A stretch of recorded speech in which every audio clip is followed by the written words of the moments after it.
หายไปมันหนีหรือมันถูกจับหนีหรือถูกจับ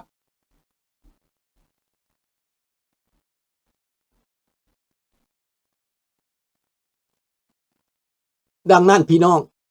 ในเมื่อมันหายไปแบบนั้นนะเขาสงสัยรัสเซียหาทหารตัวเองบ่เห็น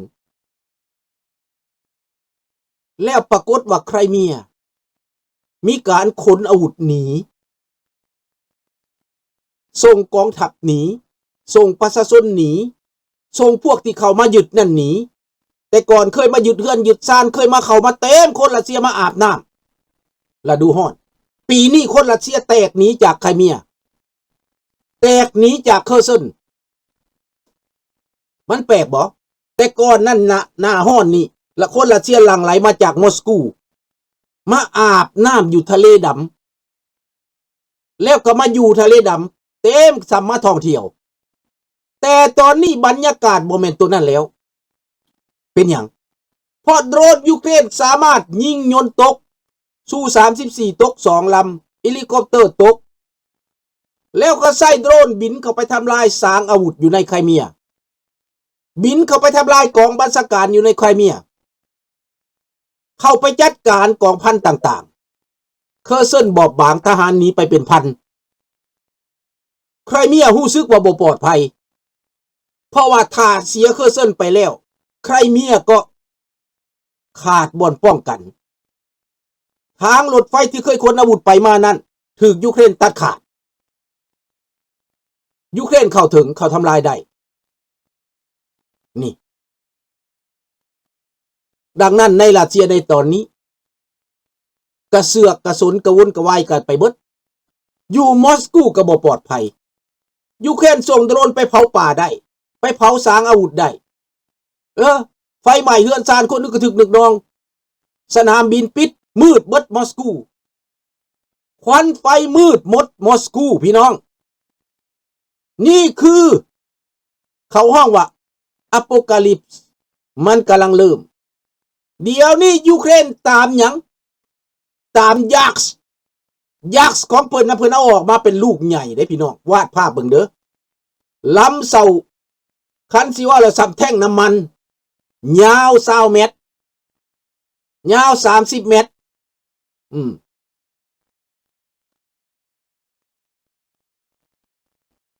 สงสารประชาชนสปป.ลาว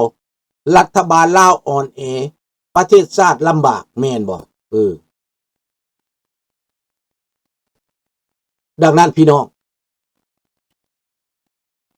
สบายดีลุงครับผมตื่นแล้วครับขอบคุณมากครับเข้ามาฟังเนาะขอบใจผู้เข้ามาฟังทั้งหลายเนาะยินดีต้อนรับทุกท่านเด้อในเมื่อเป็นแบบนั้นพี่น้อง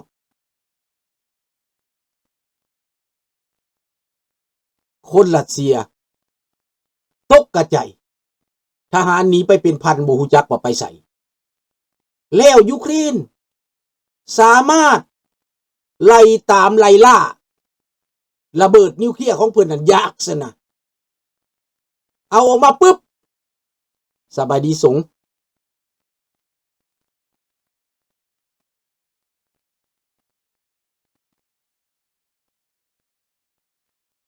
แล้วเขาไปติดตามเครื่องของอันน่ะ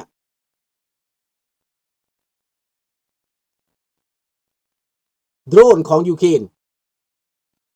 ดาวเทียมสอดแนมยูเครนนาโต้เขาก็ติดตามเขารายงานยูเครนว่ามันออกมาบนนั่นบนนี่ยูเครนส่งโดรนไปโลดรัสเซียมันบ่ไหวสบายดีวุฒิไซบ่ไหวเพราะว่าถ้ายูเครนเขาแทร็กอยู่ทุกมือเขานำเขาติดตามออกมาปั๊บเขาไปโลดถ้าโดรนยูเครนบิ๊กหัวใส่ลูกใหญ่อันนั้นน่ะรัสเซียเจ๊งเลยพี่น้องหัวนิวเคลียร์น่ะเจ๊งเลยเพราะว่าเพิ่นก็จะขนไปขนมาแก่ไปแก่มาลากไปลากมามันกลายเป็นอันตรายมันกลายเป็นว่านิวเคลียร์จะแตกใส่รัสเซียเองพี่น้อง เวรกรรมเวรกรรมอาเมตตาพุทธพี่น้องอยากฆ่าเพิ่นตัวตายสบายดีมาอยากฆ่าเพิ่นตัวตาย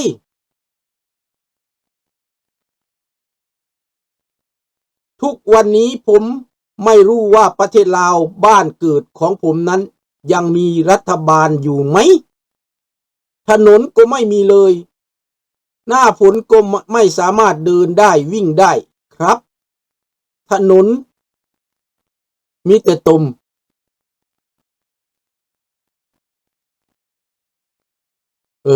ถนนมีแต่นั่นสบายดีเซโนเว้าเรื่องรัสเซียซะก่อนเนาะจังมาเว้าเรื่องลาวดังนั้นพี่น้องนายปูตินบ่ยังยอมหยุดเพราะว่าคันหยุดสงครามตายปูตินบ่ยอมหยุดพยายามแก่ยาวพยายามดึงถ้ำไปยาวๆแต่ยูเครนในเมื่อยุโรปอเมริกาบ่ให้ความสำคัญยุโรปเดนมาร์กฟินแลนด์เยอรมันฝรั่งเศสอังกฤษออสเตรเลียอิตาลีเบลเยียมโอ้ประเทศยุโรปทั้งหลายทุ่มไปให้หลายพันล้านพี่น้องแต่ละคนอาวุธของแต่ละประเทศหลั่งไหลเข้ายูเครนหลั่งไหลเข้า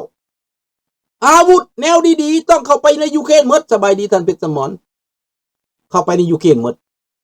ยูเครนใส่อาวุธเป็นทุกชนิดพี่น้องจำได้บ่ตอนเกิดศึกใหม่ๆทั้งอเมริกาทั้งแคนาดาทั้งฝรั่งเศสผู้ใดก็ตกใจว่ายูเครนจะใส่อาวุธตะวันตกบ่เป็นจะต้องเอาอาวุธรัสเซียนั่นแหละไปให้ไปซื้อรถถังกระป๋องนั่นแหละไปให้มันเลยเสียเงินละคันส่งยนต์ยานพาหนะก็ส่งยนต์ยานที่ไล่สมรรถภาพมิก29มิก27ไปให้สบายดีท่านวิลาสนอเมริกาคิดจังสั้นคนยุโรปก็คิดจังสั้นคนฝ่ายตะวันตกคิดว่ายูเครนนี่โง่เขาสิใส่บ่เป็นดอกทำที่แท้เอายังไปให้ก็ใส่เป็นหมดใส่เป็นหมดเก่งกว่าเจ้าภาพอีกพี่น้องแม่นกว่าเจ้าภาพอีกคิดบ้างมั้ยโดรนของลิ่นเด็กน้อยเอามาเฮ็ดสงครามได้โลกงึดเพราะตายพี่น้องเอาโดรนเด็กน้อยลิ่นเอามาเฮ็ดสงครามทำลายรถถังได้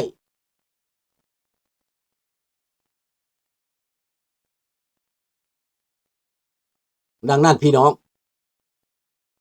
ในเมื่อว่าคนยูเครนเขามองการไกล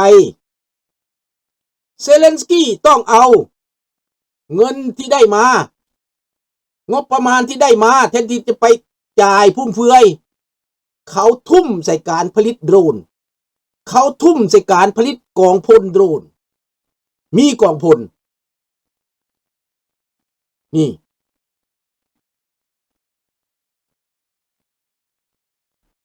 ข่าวล่าสุดไปจับพวกใต้ได้สัญชาติได้สัญชาติรัสเซีย20,000 คนมารบกับคนยูเครนนี่แหละเขาจับได้แมนสวัสดีปรีดาในเมื่อเป็นเช่นนั้นรัสเซียมัดทางเลยพี่น้องไปจับเอาเด็กน้อยไปจับเอาคนต่างชาติไปเอาเกาหลีเหนือยังบ่ได้มาเอาตั้งแต่ลาวบักทองรุ่นบ่ไปบ่ยังบ่ได้มาเอาไปลบแล้วพี่น้องสู่ยูเครนบ่ได้ยูเครนเขาบ่ได้ส่งคนไปตายแบบฟรีๆทำอิฐนั่นยูเครนไปแบบยุโรปตะวันตกฝึกทหารกันมาเป็นหมื่นเป็นแสนเอาประเสริฐหน้ากับรัสเซียบ่ได้แบบนั้นเพราะว่าอาวุธรัสเซียเหนือกว่าเบื้องต้นในที่สุดพี่น้อง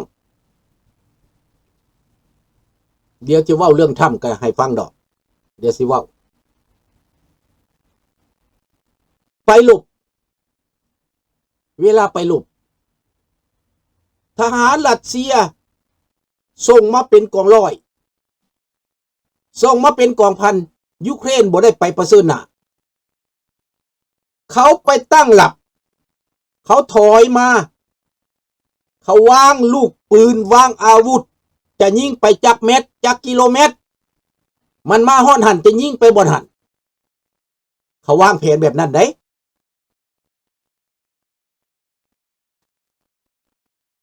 สุดท้ายพี่น้องรัสเซียก็พากันมาบางเทื่อก็ใส่มอเตอร์ไซค์บางเทื่อก็ใส่รถถังรถลำเลียงพลมาเป็น20-30 คันมอเตอร์ไซค์เป็นร้อยขี่เข้ามาเหมือนดังสิไปเที่ยวเหมือนดังสิขี่รถวิบากแข่งกันนี่แหละขับเข้ามาซ่อนเข้ามาเป็น2เป็น3ตุ๊บเป็นตาย่าน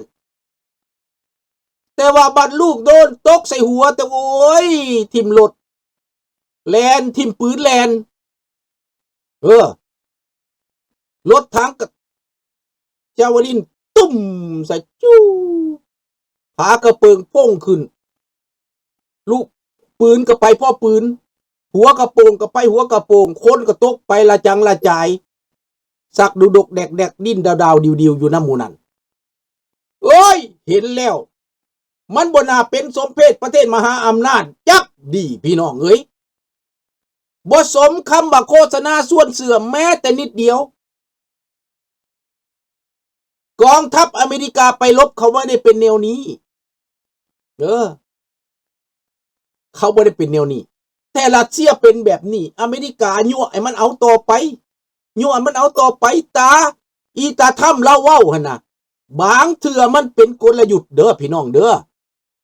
ถ้ำต้องการแม่นหยังรัสเซียมึงอยากเฮ็ดสงครามต่อไปแต่ถ้าถ้ำบ่ต้องเฮ็ดสงครามหยุดสันติภาพแต่ว่าจริงแล้วถ้ำให้เฮ็ดต่อไปเพื่อจะใส่คนยูเครนนี่จัดการคนรัสเซียเป็นกลยุทธ์อีกแนวหนึ่งเด้อพี่น้องเด้อปากว่าตาขยิบสบายดีสหายว่าท่านนอนบ่ออสเตรเลียเฮาน่ะสุดท้ายทำก็ยั่วให้รัสเซียตายคือกันเด้อเพราะว่าชิบหายแล้วก็ต้องออนแอลงเหลือแต่จีนตอนนี้รัสเซียนะมันว่าสมรรถภาพมันตกเบิดแล้วคนยูเครนเขาบ่ได้ไปหลบโดยตรงเขาส่งกองพลโดรนไปนั่งจอบอยู่มาเอาเจ้าลินทางใส่ก่อนเอาโดรนเข้าไปซ้ำแล้วอันนั้นรถถังรถถังเร็วไวเคลื่อนพลไวของอเมริกานี่นะลุงลืมแต่ซื้อมันโดนรถอันนั้นคนจำนวนพลเข้าไปยืดลงไปแล้วก็ลัดยิงในหูในถ้ำจัดการพวกนี้เข้าไปเมียนจำนวนกับจำนวนบ่จำนวนกับขาทิมโลดหุ่นแหงบ่หุ่นแหงขอโทษเด้อเดี๋ยวนี้รถอันนี้ประเทศอิตาลีมอบให้อีกหลายร้อยคันพี่น้องรถแบรดลีย์แบดลีย์น่ะรถเกาะแบดลีย์น่ะหลายประเทศกำลังส่งรถอันนี้ให้อเมริกาสิขายให้คนซื้อจากอเมริกาไปให้เพราะว่าอเมริกาปลดและเขาสิปลดและเขามีตัวใหม่มาแทนแล้วในอเมริกาข้าพเจ้าไปอยู่รัฐอีหยังบ่โอคลาโฮมาบ่หรือแถวอีสังข้าพเจ้าไปเห็นป๊อดตัวเป็นผีประสาทรถแต่รถยังใช้ได้ไดเขาจอดไว้เฉยๆเพราะว่าเขาสิใช้เศร้าหยุดใช้แล้วแม่นบ่สมเป็นเบอร์2ของโลกในตอนนี้ถ้าว่าถ้ำเปลี่ยนใจนะเอารถนี้ไปให้ทุ่มให้เบิดนะ